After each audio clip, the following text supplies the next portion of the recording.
Good morning. Good morning or bad morning. Monday ngayon, guys. So, pabili lang ako ng ulam sa anak ko. Yung mga paborito ko yan. Gantay pang maluto yung sinain. So, habang wala pang bumibili at di pa tayo makakain, magkukwento lang ako sa inyo. Hindi ko alam kung vlog ba ito matatawag or gusto ko lang ilabas yung ano ko. Para sa mga kapwa ko tindera habang nakakaluwag-luwag. Kasi pag may tindahan ka naman talaga, palagi kang may pera, di ba? Kasi may benta ka. Pero pag medyo malakas yung tindahan mo, nakakaipon ka talaga. Lalo na kung hindi ka gastador, wala kang hindi ka nagsusugal, wala kang bisyo. And lalo na ako, syempre, alam ko yung feeling na walang-wala before. Nung wala pa akong tindahan, hirap talaga ako sa pera. So ngayon, kita nyo yung mga paa ng mga bata. Yan. Nasa taas sila naglalaro. Kanina pa yung sinasaway, hindi masaway. So, pasensya na kayo sa ingay ng background. So, pagka alam ko yung nagigipit, tapos alam kong okay na, alam mo yung masisira talaga kayo dahil sa tiwala, dahil sa awa. Kasi ako, madalas nagpapahiram ako ng pera, balik kukunan ng walang utang, ay walang tubo. Tapos, basta pagka meron ako, nakakaluwag-luwag ako, gusto kong nag-share ako, nanlilibre ako, kahit libre sa resort, libre sa trip, mga ganun. So, ilang beses na pati yung best friend ko nung high school, nasira kami dahil sa pera. Nagsisinungaling siya. Hindi ko alam kung bakit kailangan magsinungaling, no? Ito naman, dalawang teacher. Akala ko nakamove on ako dun sa 300,000 kasi blinak ko na yun. So, dito sa teacher, hindi siya actually utang, investment siya. Nag-invest ako dahil sa tiwala sa kanila. Tapos, yung tipong nakaratay siya sa ospital noon. Isa ako sa tumulong sa kanila. Inikayat ko yung mga co-vloggers ko na magbigay. So, yung iba doon, magbibigay lang sana 200, 500. Pero dahil sa ako unang nagbigay ng 1,000, nahiya na rin sila, kaya 1,000 na din yung binigay nila. Tapos yung iba nagbigay din dahil nga sa panghihikayat ko na dapat hindi. Diba? Parang nahiya na lang sila kasi nilapitan ko. Tapos, alam mo yun, ang ganda ng pakisama mo sa kanila, wala nang tubo yun. Ilang buwan lang, 3 buwan ko lang yata nakuha yung interest doon. Hindi maliit na halaga, yung malaking halaga yun. Hindi yun utang, pero investment yun. Tapos parang, meron pa isang lumapit sa akin na nakita niya yung vlog ko na nag-invest na. Kaya napa-invest siya. Alam mo yun, yung konsensya ko din na nawalan siya ng 10,000 lang naman yun. Hindi yun lang, 10,000, malaking halaga yun. Pero mas malaki yung sa akin. Pati sa isa kong co-vlogger nag-invest din. Parang kasalanan ko kasi dahil sa isa, dahil sa akin, kaya siya nag-invest dahil nakita niya pa. Tapos lumapit siya sa akin, alam mo yun, na parang konsensya ko pa, hindi niya nawala yung 10K niya dahil sa nag-invest ako, kaya siya nag-invest. Grabe, kasi hindi sila makontak. Tapos yung time na yun, pinagtanggol ko pa sila.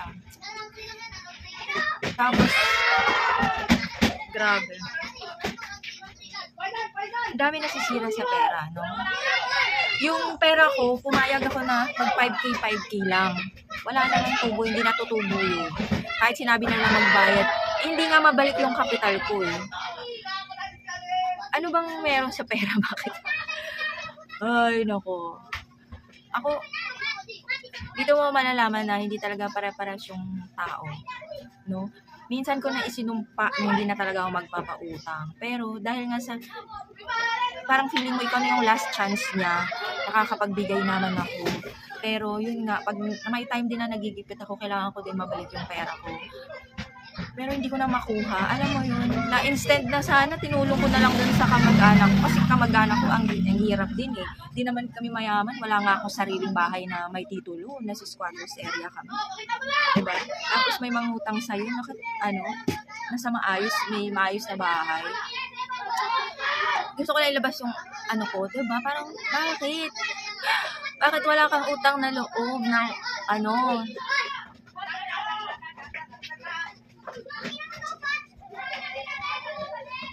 tatawagan mo, nagre-ring lang, ang dami mo ng chat. Yung makapagbitaw ka na lang ng masasakit na salita dahil sa ginawa nila sa'yo, samantalang nung kailangan yung pera, on the spot. Ako, ayoko may nag-aantay kahit yung mga Shopee delivery ko, Lazada. Ayoko nag-aantay yung rider. Yung mga delivery ko, ayoko nag-aantay sila. Tapos, magkano foil niya, tay? Ha? Foil? So, nakakalungkot lang, no? Kasi palagi na lang ako nakakatagpo ng ganyang klase ng tao na lagi akong ginagamit. Ako, masasabi kong introvert ako. Sa camera lang ako ganyan nagsasalita. Tapos pag hindi ko feel yung tao, kasi natatakot na akong parang feeling ko, kakausapin mo lang ako pag may kailangan ka, ganun. Kaya mabuti, mas gusto ko na lang mag-isa ako, alam mo yun. Tapos, meron talagang magagaling magsalita, magagaling manloko, trabaho na nila yun. Grabe no, na-imagine, hindi ako makapaniwala na yung time na nag-50-50 sila, nang hingi sila ng donation sa Facebook. Ang laki ng halagang natulong ko doon. Tapos, yung bang hindi basta-basta mabibigay ng manlimos ka. Tapos, tinulungan ko sila doon sa investment. Alam mo yung tao nakiusap, nakiharap. Grabe, hindi ko ma-imagine bakit hindi ganun. Tapos mga professional pa to ha, mga professional pa to. Tapos, kung makikita niyo yung chat ko sa kanila, nakakaawa. Maawa ka sa maano ko. Yung parang, grabe pag mamakaawa mo sa chat mo sa kanila, tapos online sila, dinededma ka. Diba? Okay na ako mag-send sila 500, 1,000. Matapos lang. Kung gusto talaga. Ewan ko, yung dibdib ko ngayon gusto ko umiyak, pero parang wala na akong mailabas.